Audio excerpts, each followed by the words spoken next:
Taylor, and I'm the Youth Campus Coordinator at the BGCL, and this is Mackenzie, and she's going to talk to us a little bit today about her career and what she does. So, Mackenzie, why don't you start off by telling us what you do for a living? So, hi, my name is Mackenzie. I am currently a mental health therapist. I work with youth and I work at the Lethbridge Youth Treatment Facility for kids with addictions and some mental health concerns. Nice, that's exciting. And what got you into this career? Ooh, that's a big question. Growing up, I always knew I wanted to help people. And I think that that's the most common response that you get when you ask, or when I ask my fellow colleagues. I always thought that looked like either going into psychology or going into like law school. So I did pre-law in university, which meant that I studied psychology and then I studied political science. And at some point, I think I was about halfway through my schooling, and I just realized, even though I loved law, it was really interesting. I just realized that that wasn't the way that I wanted to help people anymore. And I started shifting my focus back to psychology and mental health. Why did I want to get into this particular field? I think I just always knew. Which is really strange. I just always knew that this is what I wanted to do. And I really navigated my life around that. I set up my education very specifically. The people that I choose to have in my life are very much huge advocates of mental health. A lot of my friends are in the field.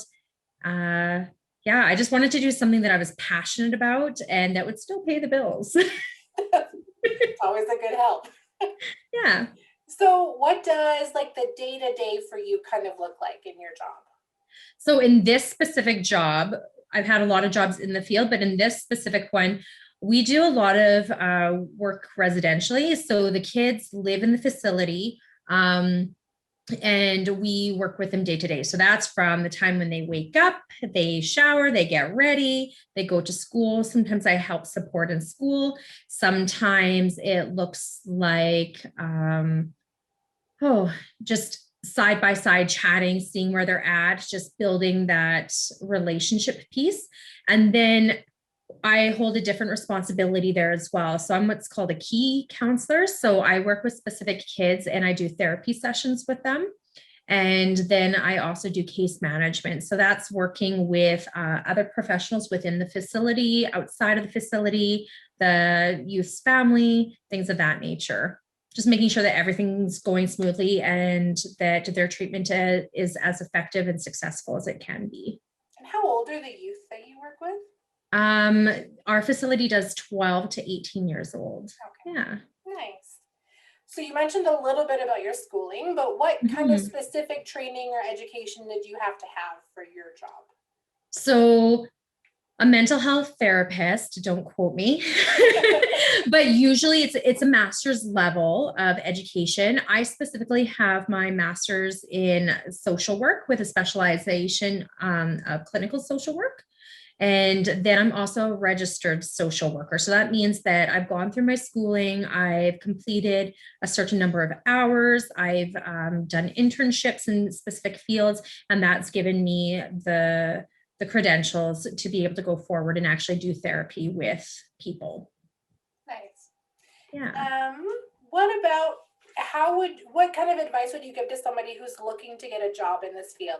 How do you go about getting a job? Ooh, big question too. So the field is really, really diverse. If you want to work with youth, there's so many jobs out there. If you want to work with youth that are struggling with some addictions or mental health concerns, there are so many jobs out there. There's actually a number of different avenues. Some of the people that I work with are client care aides. They've gone, or what's the thing? There's a course at the college where it's for people that want to be basically child support workers. So I also work youth care certificate. Yes, thank you. CYCs, yeah. So some people they've done that avenue. Other people that I work with, they've gone to university and they are specialized as addictions counselors, which is very similar to what I do, but a little bit different. It's a little nuanced. It depends on what by regulation we're allowed to do with our clients. Other people that I work with, they've gone through the psychology route. So they've gone and done their undergraduate of psychology or something else, and then they've gone on and done their master's, usually looking at doing counseling psychology. And so then they go through and they get registered as a psychologist. I went the social work route. So I have my undergraduate, my Bachelor of Arts, and then I went and did my master's of social work. And then with that, I did internships that were very, very specific to doing clinical work with clients. And by clinical work, it just means like therapy. Nice. Okay. And how long about did that take you? So I took a break from school. So I did my undergraduate. I did everything you could possibly do under the sun in my undergraduate degree. I did a double major, a minor. I worked as a teacher's assistant, a professor's assistant. I did research. I did a thesis. I did applied studies. You name it, I did it. I'm going to be honest with you, you don't have to. It was just my way of like really expanding and looking at multiple areas of the field to see what I was really interested in. So that took me about 4.5 years. Then I took a long break. I moved overseas. I came back. I got into a completely different profession. I'm also a registered primary care paramedic. And I was a volunteer firefighter. So I did that for a little bit.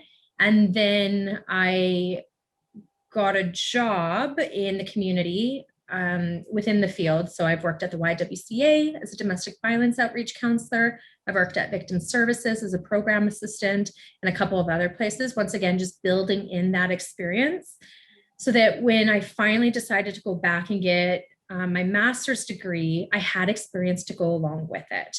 And you can go and do your undergraduate and your master's degree back to back. There are people that do it. I always suggest get a little bit of experience along the way, because then you're able to take theory and the things that they're talking about from textbook, and you're able to understand how it works in the real world. Mm-hmm. So all in all, it probably took me 4.5 years from my undergrad and then 2 years for my master's, but in a span of about a decade. Okay. Yeah. What would you say some of the challenges are that you face in this career?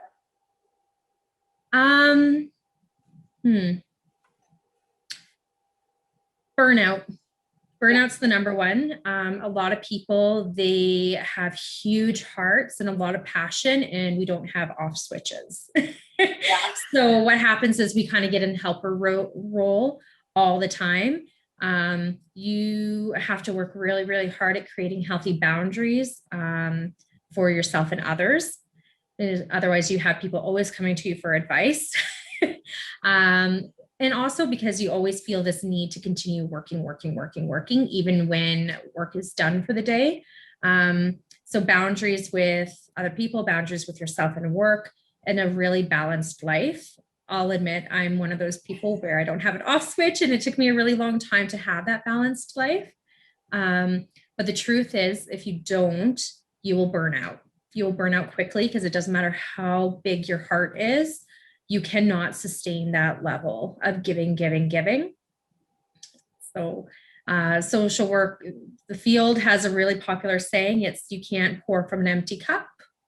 You really have to take care of yourself in many different facets. So your emotional health, your psychological health, your spiritual health, your physical health, all of those realms you really have to take care of in order to have a long-lasting career. Yeah. Okay. I think my last question for you is, do you have any advice or tips or things you would tell somebody who's interested in going into this field? Oh my gosh. As a young person, you have so many opportunities now that were not there when I was younger, that I was unaware of. There are a lot of programs out there where you can like do a job shadow for a day, or if you just call up agencies and whatnot, sometimes you'll get an opportunity to talk to somebody who's actually in the field. They can give you some real life insight into what their job is truly like. I think sometimes when it comes to jobs, we get this idea of what we think it's going to be, and then the reality sets in that that's not what it is. You see it a lot when people will go and they'll do all this hard work and all this schooling. They get into the job and then they're like, oh, I don't like this. So take those opportunities to kind of dip your toes in the water and see if it's actually something that you're passionate about. The mental health field is something that you truly, truly have to be passionate about. Like I said, there's a high level of burnout. It can be really emotionally draining. It can be really sad sometimes, but it gives me a lot of joy. I love my job, and I love this field. I've worked in this field in a couple of different capacities, and I've loved every single part of it. But I've always had to kind of like dig in deep and kind of question, like, why am I doing this? And what am I doing this for? And how can I make sure that I can continue doing this for the rest of my life? Yeah. Awesome. Well, thank you so much for sharing all that with us. For the youth that are watching this, if you have questions for Mackenzie, feel free to submit them to our website and we'll be happy to get you those answers. And again, thank you so much. And I hope you guys all have a great day.